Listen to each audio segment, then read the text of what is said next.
gambaran tentang sirat. Sirat ini adalah istilah yang digunakan di dalam agama kita, sesuatu yang dibentangkan di atas neraka. Nanti di mahsyar pada saat timbangan amal sudah selesai dan orang-orang kafir sudah dilempar ke neraka, tinggal yang ada di situ di tempat timbangan adalah orang-orang beriman. Orang yang beriman sudah berhasil lolos timbangan amal mereka lebih baik akan masuk surga, dan orang beriman yang timbangan dosanya masih lebih berat, mereka berkumpul satu sama yang lain tuh di satu tempat. Maka pada saat itulah dibentangkan sebuah jalan di atas neraka, dibentangkan di atas neraka. Kemudian itu yang dikenal dengan sirat. Jalan ini berbeda teman-teman sekalian, bukan jalan biasa, jalan yang sangat licin, gelap, dipenuhi dengan besi-besi tajam yang akan menyentuh tubuh orang-orang tertentu. Di kiri kanan sirat akan ada malaikat yang siap untuk memotivasi orang-orang beriman untuk lewat. Yang sisi yang kanan, sisi yang kirinya akan menjatuhkan orang yang layak untuk jatuh.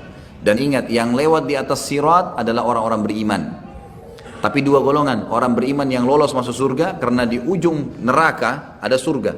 Nanti setelah ditimbang amal kita akan lihat surga tuh, tapi jauh. Kita harus lewatin neraka, nggak bisa enggak.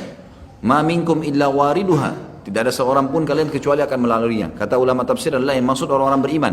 Kita akan lewatin neraka, pasti lewat. Dan kita akan melihat bagaimana neraka itu. Panasnya akan kelihatan, teriakan orang, siksaan dan segalanya itu dibentangkan di atasnya. Jadi ibarat kalau bangunan besar, maka ada lubang di atas neraka itu, ada sebuah lubang yang besar yang memang dari situ akan dicemplungin dan dimasukin orang-orang ke neraka, lalu para malaikat memasukkan mereka di pintu-pintu masing-masing dari 7 pintu neraka. Itu akan dimasukkan sesuai dengan siksaan mereka masing-masing, wa na'udzubillah. Nah, nanti kan dibentangkan sirat ini, kemudian akan ada golongan yang beriman yang lolos memang, baik karena tidak ditimbang amalnya lagi, para nabi-nabi, para syuhada, orang-orang soleh yang Allah karuniahi memang luar biasa, waktu ini dipakai untuk ibadah terus dan maksiatnya dia bertaubat. Kemudian anak-anak muslim mereka akan lewat sangat cepat melewatin sirat tersebut. Dan ini umumnya melewatin sirat seperti cepatnya kilat.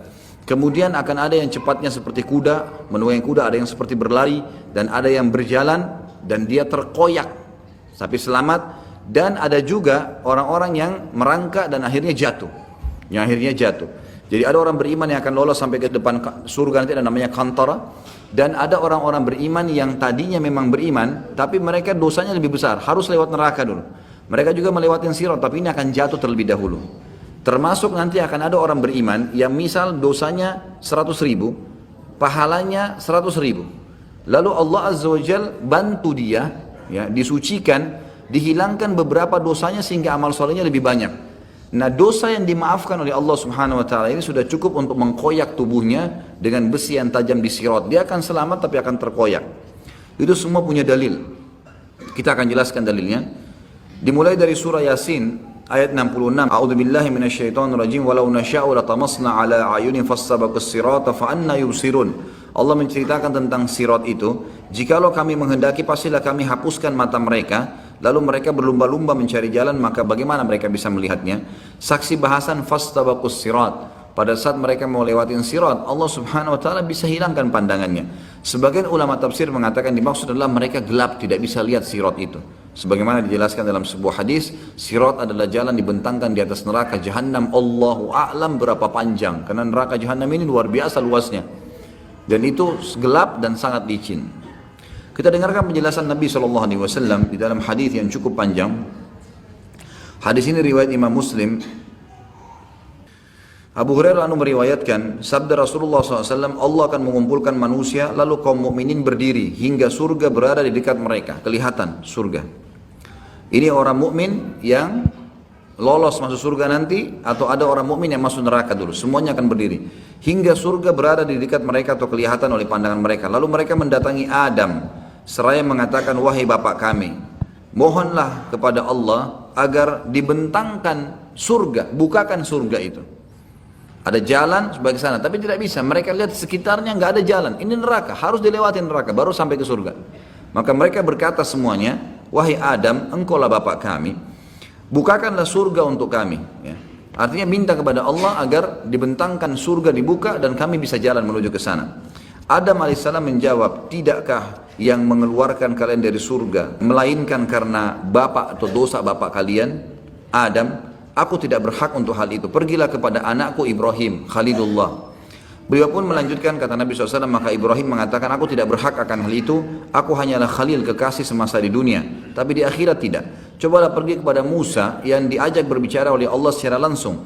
Mereka pun mendatangi Musa AS, maka ia mengatakan, aku tidak berhak akan hal itu, pergilah kepada Isa. Kalimatnya Allah dan ruh darinya, karena tidak ada sperma, tapi langsung menjadi manusia, maka dikatakan ruh dari Allah Isa alaihissalam. Isa mengatakan, aku tidak berhak akan hal itu. Akhirnya mereka mendatangi atau datang kepada Muhammad SAW, maka beliau diizinkan, serta amanah dan kasih sayang didatangkan. Lalu keduanya berdiri pada dua sisi sirat, sebelah kanan dan sebelah kiri. Orang yang pertama dari kalian berjalan seperti kilat. Abu Hurairah mengatakan, aku mengatakan ayah dan ibuku sebagai tebusannya wahai Rasulullah. Bagaimanakah jalan seperti kilat itu? Golongan pertama yang lewat itu akan seperti kilat, dan ini para nabi-nabi, para syuhada, ya, orang-orang pilihan yang masuk surga tanpa hisab, termasuk anak-anak muslim yang meninggal sebelum balik, mereka akan melewati sirat seperti kilat. Abu Hurairah bertanya memastikannya, Rasulullah, bagaimana sih jalan seperti kilat itu? Saya ingin memastikan gitu. Lalu beliau menjawab, apakah kalian tidak melihat kilat, bagaimana ia datang dan pergi dalam sekejap mata? Lalu kata Nabi SAW, kemudian ada golongan kedua yang akan lewat seperti burung yang terbang.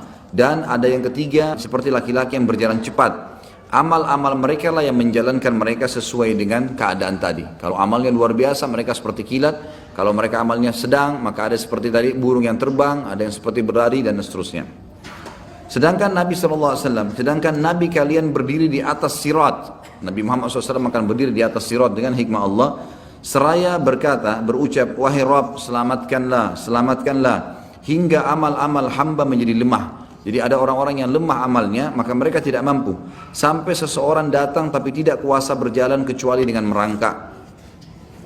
Di kedua sisi sirat terdapat besi-besi runcing yang tergantung, serta diperintahkan supaya merengut siapa yang diperintahkan kepadanya. Ada yang terkoyak tapi selamat. Nah, ini yang terkoyak tapi selamat yang saya jelaskan tadi, orang-orang beriman yang tadinya punya dosa lebih banyak daripada pahalanya. Ya, tetapi dosanya dimaafkan oleh Allah. Misal 100.000 dosa dengan 100.000 pahala. Diampunilah beberapa dosanya sehingga pahalanya lebih berat dan akhirnya dia lolos ke surga. Tapi karena ada dosa tadi yang berimbang itu, atau ada dosa yang lebih dan dimaafkan, ini sudah cukup membuat mereka terkoyak, tapi mereka selamat. Terkoyak dalam arti kata mereka luka dengan besi-besi yang tajam. Wa na'udzubillah. Mudah-mudahan tidak termasuk ini ya. Kita termasuk orang-orang yang awal masuk surga tanpa hisab. Dan ada yang terjatuh dalam neraka. Dan akhirnya ada yang terjatuh karena dosa mereka sendiri. Demi zat yang jiwa Abu Hurairah berada di tangannya. Ini Abu Hurairah menyampaikan tentang pemahamannya dari hadis Nabi SAW. Demi zat yang jiwa Abu Hurairah ada dalam tangannya, sesungguhnya dasar neraka itu sedalam 70 musim atau 70 tahun. Hadis ini riwayat Imam Muslim. Dari hadis ini kita ambil pelajaran bahwasanya nanti Nabi Muhammad SAW selain memberikan syafaat kubra nanti di hari kiamat untuk Allah datang mengadili manusia, ternyata ada syafaat yang lain di mana Nabi SAW akan diberikan oleh Allah Subhanahu Wa Taala untuk memohon agar dibentangkan jalan sirat di atas neraka dan manusia akan melewatinya, khusus orang-orang yang beriman, baik yang selamat ataupun orang-orang yang akan masuk ke dalam neraka dulu. Riwayat yang lain adalah riwayat Tabarani dengan sanad hasan. Ibnu Mas'udin radhiyallahu anhu mengatakan, sirat dipasang di atas neraka jahanam seperti ketajaman pedang keras, licin lagi menggelincirkan. Di atasnya terdapat besi-besi runcing dari neraka yang menyambar. Ada yang berpegangan lalu jatuh di dalamnya dan terpelanting. Di antara mereka ada yang berjalan seperti kilat dan tidak lama kemudian ia selamat. Ada yang seperti kuda yang berlari. Ada juga orang yang seperti manusia yang sedang berlari. Kemudian ada seperti pria yang sedang berjalan. Kemudian yang terakhir dari mereka adalah orang yang diberi isyarat, ya, yang diberi isyarat oleh neraka. Maksudnya adalah neraka akan dekat sekali dengan dia sehingga dia bisa merasakan panasnya sambil merangkak. Dan akhirnya dia terjatuh di dalamnya karena masih ada dosa tertinggal, hingga Allah memasukkan orang-orang yang lolos ke surga dengan karunia dan rahmatnya. Hadis ini melengkapkan hadis yang sebelumnya tentang masalah ya bagaimana orang-orang melewati sirat nanti akan lolos ke surga sampai hisab, dan juga orang-orang yang harus melewati neraka dulu.